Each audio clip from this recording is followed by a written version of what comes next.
Actually, a lot of the worst expectations and concerns over energy security and energy price have come true this year as well. I think what we all want to know is what happens next. A lot of supplies coming online, has come online, a lot of conservation efforts are there as well, but what next? So, thank you for having me. So, first I would say that, with this summer after Russia had cut gas, etc., I thought the winter would be enormously dire. I really thought there could be large part of German industry shutting down, widespread cuts, etc. And it has panned out so far much, much better. And a bit of it has to do with supply. There's been a real boom in solar this year, for instance, in Europe. I would say you've added 35, 40 gigawatts. That's equivalent to Switzerland's power consumption. You have added some LNG terminals. But the big thing is really what you just highlighted, this demand. I would say power demand is down 10%. Gas demand is down around 20. A bit higher on industry, a bit less on people, personal, a bit more in the north, a bit less in the south, but that's roughly it. So I would say on the gas side, the worst is over from a security of supply situation. Let me stop you right there.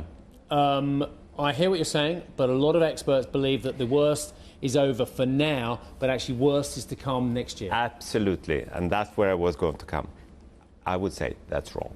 Yeah. That's wrong, and assuming that these gas savings remain, because you can see it now. We have really, really cold weather. Mm-hmm. We are still drawing less than typical seasonality. So the key thing is that we hold on to the demand saving. If we do that, and as long as we have access to LNG, which I would say looks very credible, we will see high prices for another 1-2 years. But I wouldn't say on the gas side it's a security supply issue.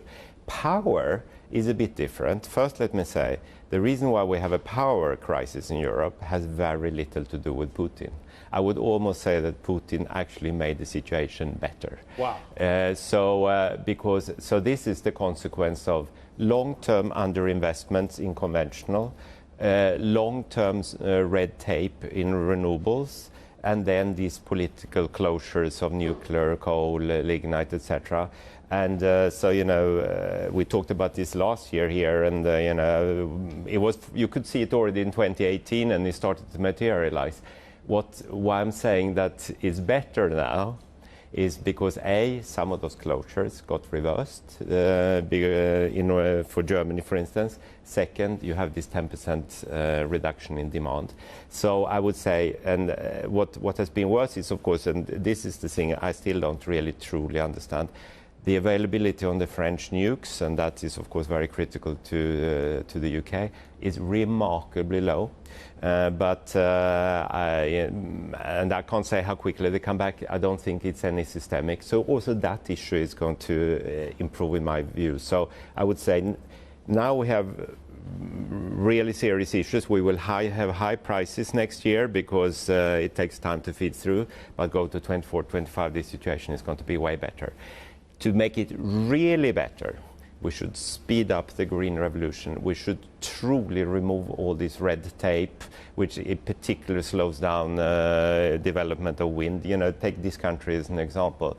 Amazon can put up an ugly square box to transport package, but you can't put up a windmill. It is You've been up the absurd. M1 too much.